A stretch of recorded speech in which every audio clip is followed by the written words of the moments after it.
साथियों नमस्कार, स्वागत है आपका हमारे YouTube channel study circle with BP में। हम चर्चा कर रहे हैं मध्य प्रदेश शिक्षक भर्ती वर्ग 1 चयन परीक्षा के बारे में। साथियों वर्ग 1 चयन परीक्षा का जो है काउंसलिंग के इंतजार में सभी कैंडिडेट्स हैं। बहुत सारे कैंडिडेट्स ऐसे हैं जिनको शैक्षणिक योग्यता संबंधी जानकारी को लेकर के अभी भी भ्रम है कि कब तक क्या होगा, किसकी डिग्री मान्य होगी, किसकी डिग्री मान्य नहीं होगी। और बहुत सारे लोगों के कमेंट पढ़ के थोड़ा सा मन में खेद भी उत्पन्न होता है कि लोग कमेंट कर देते हैं कि इनको कुछ नॉलेज नहीं है, ये सिर्फ पैसा कमाने के लिए वीडियो बना रहे हैं या कोई भी इस तरीके से। साथियों एक बात ध्यान अच्छे से आप लोग सुन लें कि दो चीज़ें हैं, एक तो नियम होता है और एक भावनाएं होती हैं। संस्थाएं, भर्तियां, देश नियमों से चलता है, व्यवहार भावनाओं से चलते हैं। मेरे आपसे कोई रिश्तेदारी के व्यवहार नहीं है, ना किसी से बुराई है, ना किसी से दुश्मनी है, ना किसी से मित्रता है। सिर्फ जानकारी देना मेरा काम है और जो रूल बुक कहती है मैं वही जानकारी देता हूँ। अब यदि आपको पसंद आती है या नहीं आती है तो ये आपको डिसाइड करना है कि खबरें आपके हिसाब से हों, ये डिसाइड मैं नहीं करूँगा। अब जो शैक्षणिक योग्यता की बात है इसके बारे में बात करते हैं, क्योंकि वह कई सारे लोगों के कमेंट पढ़ करके लगता है। तो सच को स्वीकारना सीखिए, सच का सामना कीजिए। बहुत सारे लोग ऐसे होंगे जिनकी डिग्री इनकम्प्लीट होगी और रूल बुक में क्या लिखा है उसके आधार पर मैं आपको बताता हूँ। साथियों ये है आपकी रूल बुक उच्च माध्यमिक शिक्षक चयन परीक्षा 2023 की, पेज नंबर 6। यदि आपके पास है तो आप निकाल करके भी पढ़ सकते हैं। स्पष्ट तरीके से इसमें लिखा हुआ है कि शिक्षक पात्रता परीक्षा में भाग लेने हेतु शर्त निर्धारित की गई थी। जब आपकी पात्रता परीक्षा हुई थी उस समय शर्त निर्धारित की गई थी कि ऐसे आवेदक जो निर्धारित शैक्षणिक व्यावसायिक योग्यता अर्जित करने के अंतिम वर्ष में, मतलब जब पात्रता परीक्षा हुई थी उस समय जो फाइनल ईयर में थी, पात्रता परीक्षा में बैठने हेतु मान्य होंगे।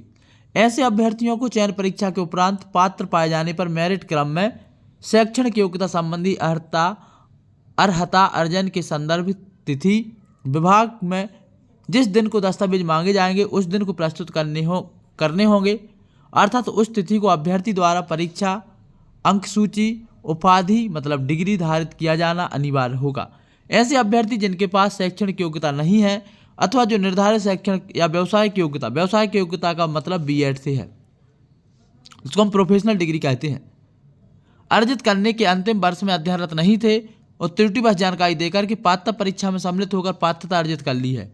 मतलब जो उस समय एमए में नहीं थे या बीएड में कंप्लीट उनका अंतिम वर्ष में नहीं थे, फर्स्ट ईयर में थे या थे ही नहीं और उन्होंने पात्रता अर्जित कर ली है, तो ऐसे अभ्यर्थियों को गलत जानकारी देकर परीक्षा में सम्मिलित होने के कारण उनकी अभ्यर्थिता की नियुक्ति अमान्य की जाएगी। तो यदि ऐसे आप हैं कि जब आपका पात्रता परीक्षा का एग्जाम हुआ था, साथियों पात्रता परीक्षा की बात कर रहा हूं मैं, चयन परीक्षा की नहीं, उस समय यदि आप सेकेंड ईयर में थे तो ही आपकी डिग्री मान्य होगी या उस समय आपकी डिग्री कंप्लीट थी तो ही मान्य होगी, अन्यथा नहीं। ये रूल बुक कहती है।